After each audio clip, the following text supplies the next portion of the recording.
तुम हारो या जीतो हम तुम्हारे साथ हैं, ये डायलॉग आपने बहुत बार सोचा होगा, सुना होगा। लेकिन अगर आप गुजरात टाइटंस के फैन हो, कल रात से दुखी हो कि भाई आरसीबी जीत गई, गुजरात हार गई, तो भाई ये डायलॉग भी आप लोगों के लिए है।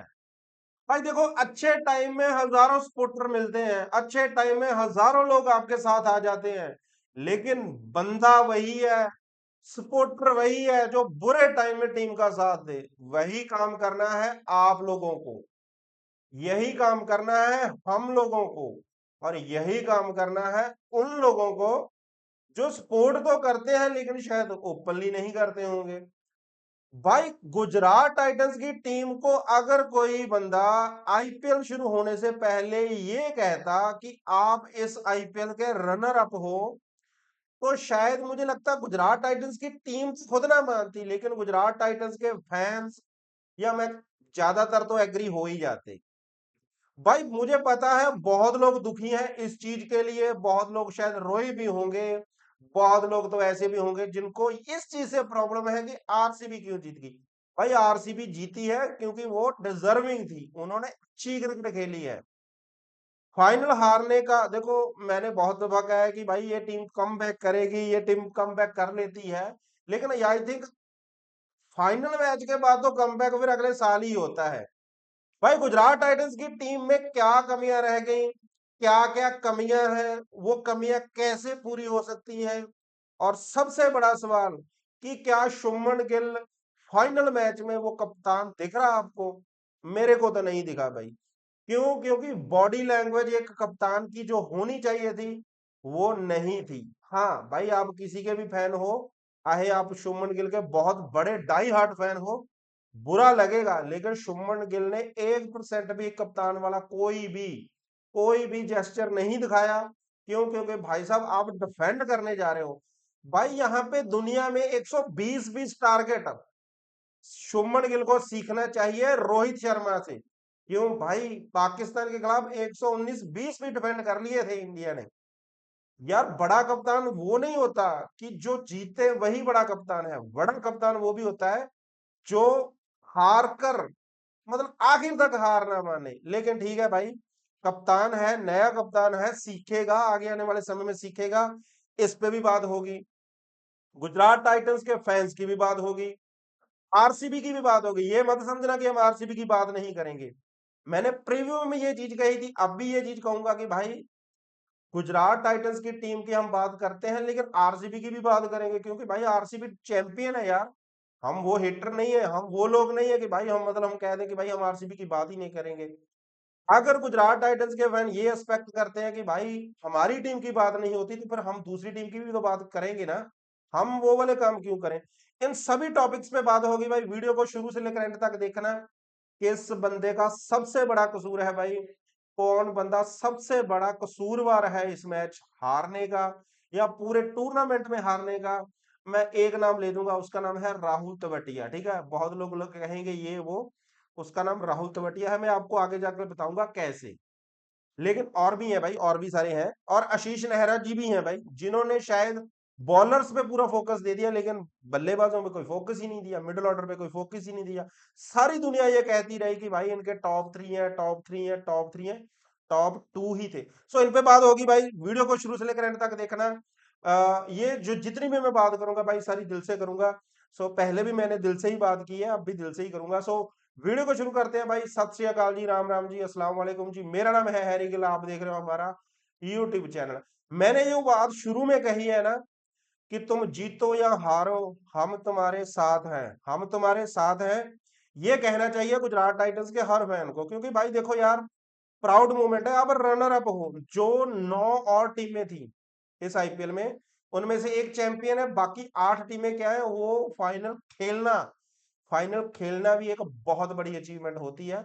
और यार रनर अप हो, आप रनर अप हो और उस टीम के सपोर्टर हो जो इस आईपीएल में हर बड़ी टीम को हराकर फाइनल्स में आई है, कोई तुक्के के साथ नहीं आई है। और मुझे लगता है कि एक वो लोगों के भी मुंह बंद हो जाएंगे जो कहते थे कि भाई अहमदाबाद में गुजरात टाइटंस को ही फेवर किया जाता है, ये घर के शेर है। वो घर के शेर है या नहीं है भाई, वो घर में भी हार सकते हैं, ये एक सच्चाई है।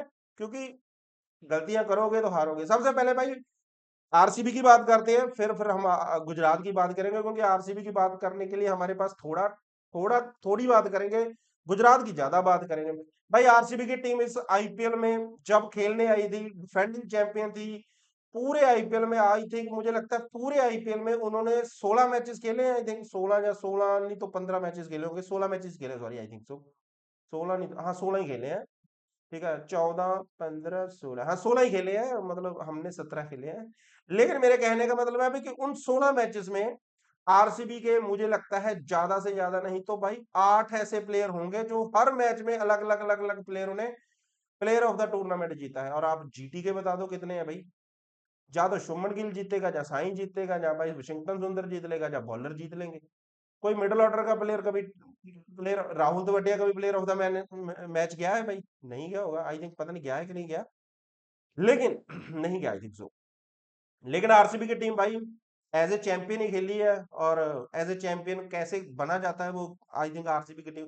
और जिस टीम में भाई विराट कोहली हो भाई, उनको किसी की क्या जरूरत है? जब विराट, जहां जहां मैटर बड़े होते हैं वहां वहां विराट कोहली खड़े होते हैं, हालांकि कभी कभी विराट कोहली नहीं भी खड़ते, लेकिन अब उस टाइम पे है, अब उस पीक पे है विराट कोहली कि मतलब हम 2027 के वर्ल्ड कप की एक्सपेक्टेशंस बिल्कुल रख सकते हैं कि भाई 2027 का वर्ल्ड कप विराट कोहली हमें जितवा देगा। और कप्तान तो उसमें शुभमन गिल ही है ना। लेकिन ठीक है, वो इंडिया की बात है, ये आईपीएल की बात है। अब करते हैं आईपीएल की गुजरात टाइटंस की बात, जो रनर अप रही है। देखो यार, मेरे को शायद बहुत लोग कहेंगे यार मैं शायद भटक रहा हूं, लेकिन मैं पॉइंट टू द बात करूंगा।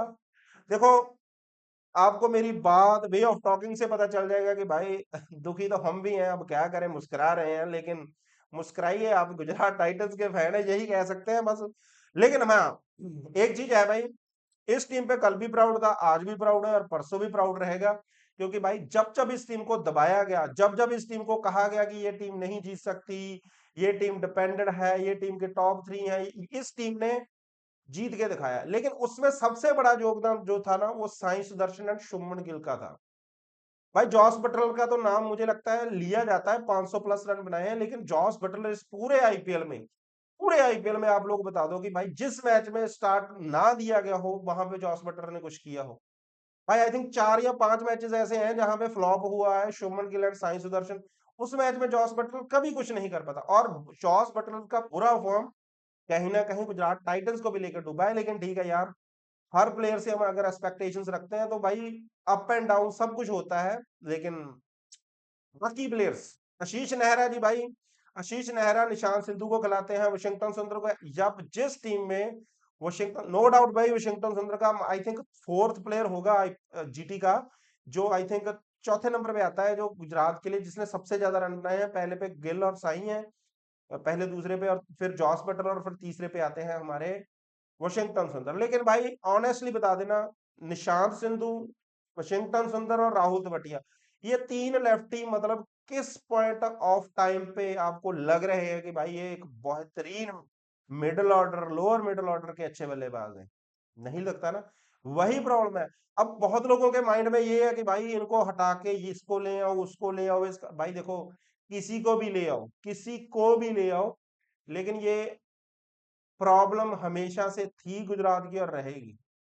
बड़े मैचेस में जब देखो, जो बंदा पूरे पूरे डोमेस्टिक में अच्छी फॉर्म में रहा, अनुज रावत एंड कुमार कुशागरा, उनको मौका ही नहीं दिया गया। कुमार कुशागरा को एक मौका मिला, उसके बाद मौका ही नहीं मिला। राहुल तेवतिया जो सारा सीजन, पिछले साल का सारा सीजन डोमेस्टिक का घर पे बैठा रहा इंजरी की वजह से, उसे आप हर मैच में मौका दे रहे हो। 16 मैचेस खेले हैं, 16 मैचेस खेले हैं अपना राहुल तेवतिया ने। आपको पता है राहुल तेवतिया ने 16 मैचेस खेले हैं, और उन 16 मैचेस में भाई साहब उसके रन पता कितने हैं? जस्ट वेट, मैं आपको बताता हूं। उसके 16 मैचेस में से राहुल तेवतिया भाई साहब के इस साल इस साल के वन एक सेकंड, कितने हैं, 190 रन है भाई, 190 रन है उसके 2026 में 16 मैचेस के बाद। 16 मैचेस के बाद 190 रन, 68 उसने उस मैच में बनाए हैं पहले क्वालिफायर में, जहां मतलब सब कुछ लुट गया था, यानी कि 150 है। और आप लोग हैरान हो जाओगे, सिर्फ 8 छक्के मारे उस बंदे ने, सिर्फ 8 छक्के। और स्ट्राइक रेट सुन के तो और भी हैरान हो जाओगे, 143 का स्ट्राइक रेट भाई, 143 का स्ट्राइक रेट राहुल तेवतिया का। जिसे हम फिनिशर मानते हैं, जी भाई ये बहुत बड़ा फिनिशर है। आई थिंक मुझे लगता है कि हमने एक वीडियो भी किया था, उसमें भी काफी डिबेट हुई थी, लेकिन ठीक है यार, अब किसी किसी को जिस जिसको मर्जी भाई कुछ भी ब्लेम करते रहो, लेकिन रीजंस बहुत सारे हैं। आगे बढ़ते हैं भाई। मुझे लगता है शीश नेहरा पूरी गेंदबाजी पे फोकस करता रहा, लेकिन यहाँ पे फोकस की बात नहीं है भाई। हर टीम के पास अच्छी गेंदबाजी होगी और टूर्नामेंट्स गेंदबाज ही जितवाते हैं। लेकिन मेरे को आप लोगों ने एक सवाल का जवाब देना है कि क्या गुजरात टाइटंस के पास अपने मिडिल ऑर्डर और लोअर मिडिल ऑर्डर का बैकअप था? बैकअप, मैं लोअर मिडिल ऑर्डर के प्लेयरों की बात नहीं कर रहा, बैकअप। वशिंगटन सुंदर का क्या बैकअप है भाई, बताओ मुझे। आप कह दोगे अनुज रावत है, क्या मौके दिए हैं भाई गुजरात टाइटंस ने उसे। मैं आपसे कहूंगा कि भाई आप तवटिया का बैकअप बता दो, आप कह दोगे कुमार कुशाग्रा है, भाई उसको कम मौके दिए हैं आप लोगों ने, नहीं दिए तो भाई रिजल्ट आपके सामने है। यार एक बैकअप होता है। हाँ, रबाडा का बैकअप कौन है हमारे पास? रबाडा का बैकअप भाई साहब ल्यूकवुड है, ठीक है, हालांकि मौके उसे भी नहीं मिले, ठीक है, कर सकता है वो, ठीक है। रबाडा का बैकअप नहीं तो गुरनूर बराड़ है, ईशांत शर्मा है भाई साहब, अशोक शर्मा है, ठीक है। बॉलर्स के हजारों बैकअप्स हैं, लेकिन बैट्समैनों के क्या बैकअप है?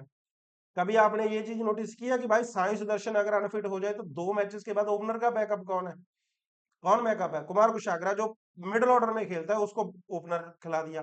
यार बैकअप प्लेयर्स ही नहीं है भाई, जब जिस टीम के पास, अगर फॉर एग्जांपल मैं आपको बताता हूँ, बैकअप्स में भाई पंजाब किंग्स की टीम के पास बहुत बैकअप्स थे। बैकअप्स के में अगर आप कहूं मैं, एलएसजी के पास भी बहुत बैकअप्स थे, हालांकि वो टीम नहीं कर पाई, बैकअप्स होने के बाद भी कुछ नहीं कर पाई। आई नो बहुत लोग कहेंगे, बैकअप्स में भाई बहुत सारी ऐसी टीमें हैं। मुंबई के पास कितने बैकअप्स थे? उन्होंने सारे के सारे प्लेयर खिला दिए। हाँ, रिजल्ट मिलना ना मिलना दैट्स डिफरेंट स्टोरी भाई। आप इस चीज पे कभी भी यार माथापच्ची नहीं कर सकते। चलो भाई, मेरे को सच बताऊं, मेरे को खुद नहीं पता मैं क्या बोल रहा हूँ क्या नहीं, लेकिन आगे बढ़ते हैं भाई। अब करते हैं बात उस चीज की जिस चीज की भाई बहुत लोग कह रहे हैं। मैं सिर्फ यहाँ पे ये रिक्वेस्ट करना चाहता हूँ भाई, हम एक अलग से वीडियो भी करेंगे जिसमें किन प्लेयरों को रिलीज करना चाहिए, किन प्लेयरों को रिटेन करना चाहिए और कौन से नए प्लेयर हो सकते हैं, उन पे बात जरूर करेंगे अलग से। लेकिन अब बात थोड़ी सी मैं करना चाहता हूँ कैप्टनसी की। भाई मैंने पहले शुरू में भी थोड़ी हल्की सी बात की, अब भी बात करता हूँ। यार शुभमन गिल एक नो डाउट इंडिया का फ्यूचर कैप्टन है, प्रेजेंट कैप्टन है, गुजरात का बेस्ट कैप्टन है, ठीक है। लेकिन भाई जो बॉडी लैंग्वेज शुभमन गिल का आप पहले क्वालिफायर और जो बॉडी लैंग्वेज उसका फाइनल्स में था, उन दोनों में शुभमन गिल कप्तानी में कहीं ना कहीं फेल दिखा है भाई। चाहे आप देखो भाई, मैं भी उसका ही फैन हूं, लेकिन मेरे को जो सच बोलना है ना वो सच ही बोलना है। उसकी बॉडी लैंग्वेज से आपको एक पॉइंट भी लगा, बता दो। यार Jason holder, Kagiso Rabada, Rashid Khan, उनकी बॉडी लैंग्वेज पॉजिटिव थी। जब आरसीबी को डिफेंड करवा रही थी तो शुभमन गिल की बॉडी लैंग्वेज बिल्कुल जीरो थी भाई। वो कप्तान है भाई, कप्तान लीडिंग फ्रॉम द फ्रंट होता है, लेकिन भाई साहब नहीं करेंगे। मैंने ये, हाँ आई नो भाई, आप, मैंने रोहित शर्मा की शुरू में एग्जांपल दी थी, अब भी देता हूं, ठीक है। लेकिन आप ये देखे, सीखेगा कप्तान ऐसे ही सीखता है भाई। पहला टूर्नामेंट है तुम्हारा, पहला टूर्नामेंट है, बंदा खुशी में ही भाई इतना पागल हो जाता है भाई, मैं जोर लगा दूंगा, ठीक है, मतलब अपना पूरा दम लगा दूंगा। और पंजाबी भाई शुरू से लेकर एंड तक भाई मरदे दम तक अपना इस चीज का नहीं छोड़ते कि भाई वो लड़ाई नहीं छोड़ते। शुभमन गिल मिड इनिंग्स के बाद लड़ाई छोड़ गया था, ये एक कड़वी सच्चाई है और ये एक कड़वा सच है। अब हल्की सी बात मैं लास्ट में भाई फैंस की कर देना चाहता हूँ। मैंने शुरू में भी कहा था, अब भी कहा था, बहुत सारे फैंस दुखी होंगे, बहुत सारे फैंस इस चीज के लिए भी दुखी होंगे कि भाई यार हम अगले साल जीतेंगे नहीं। देखो यार, तुम लोगों का काम है अपनी टीम को सपोर्ट करना, और सपोर्ट में अगर भाई मेरी तरफ से कोई कमी रही है तो आप लोग बता दो। भाई हमने पहले दिन से सपोर्ट की है, अब भी कर रहे हैं और अगले साल भी करेंगे, हर टीम की सपोर्ट करता हूँ वैसे तो मैं, लेकिन गुजरात की तो थोड़ी सी पर्सनल हो जाती है ना। करते हैं भाई, करनी चाहिए, हर टीम की सपोर्ट करो, ठीक है, कोई भी टीम बुरी नहीं होती, ठीक है। हाँ, फैंस के बीच बैंटर चलना है, वो चलता रहना चाहिए। अब मैं इस वीडियो में लास्ट में सिर्फ एक मैसेज और देना चाहता हूँ। इसके बाद क्या है, आईपीएल के बाद मैं सिर्फ 2 3 वीडियोस में भाई हम बात करेंगे, हम लाइव भी करेंगे, अगर आप कहोगे तो हम लाइव भी करेंगे, लाइव भी बात करेंगे इस पे। शायद हम 1 2 दिन में लाइव करेंगे, रात 9 बजे के आसपास लाइव करेंगे। लेकिन India versus Afghanistan test series आ रही है, India versus Afghanistan T20 ODI सभी सीरीज आ रही है, हम उसको भी कवर, भाई मैं सभी चीजों को कवर करता हूँ, ठीक है। जो नए लोग जुड़े मेरे साथ उन लोगों को भाई मतलब शायद ना पता हो, लेकिन मैं बता सकता हूँ अपनी तरफ से जो मुझे बताना चाहिए। सो अगर किसी ने मेरा भाई चैनल को सब्सक्राइब नहीं किया, चैनल को सब्सक्राइब कर दो। हाँ, आज मैं लाइक के लिए नहीं बोला और आज मैं लाइक के लिए नहीं भी बोलूंगा, लेकिन हाँ, मैं लाइक सिर्फ इसलिए बोलूंगा कि लाइक वीडियो को वही करना जो सच्चे दिल से गुजरात को सपोर्ट कर रहा था या करेगा या आगे चलकर भी करेगा। सो वो लोग लाइक जरूर करें। और मुझे नहीं पता भाई मैंने क्या कहा है इस वीडियो में, क्या नहीं कहा, लेकिन मुझे लगता है जो मेरे दिल के अंदर था वो सब कुछ मैंने उगल दिया। सो आप लोगों ने बताना है भाई, जो जो आपके अंदर है वो भी आप लोगों ने बताना है। हाँ, अगर किसी का गुस्सा किसी को बुरा बोल के लगता है तो भाई इधर कमेंट बॉक्स में हजारों गालियां दे देना किसी को, चाहे किसी भी प्लेयर को दे देना, चाहे किसी भी फ्रेंचाइजी को दे देना, चाहे किसी भी अपने। मुझे पता है बहुत लोगों को गुस्सा है, लेकिन मुझे पता है गुजरात के जो फैंस हैं वो समझदार हैं, अच्छे हैं, मैच्योर हैं, उनको पता है भाई कि हमने ये काम नहीं करने। सो आज के लिए बस इतना ही भाई। खुश रहे, आबाद रहें और चढ़ती कला में रहें भाई। और लेट्स सी क्या होता है अगले साल। सो आज के लिए बस इतना ही भाई। सत श्री अकाल जी, राम राम जी और अल्लाह हाफिज जी।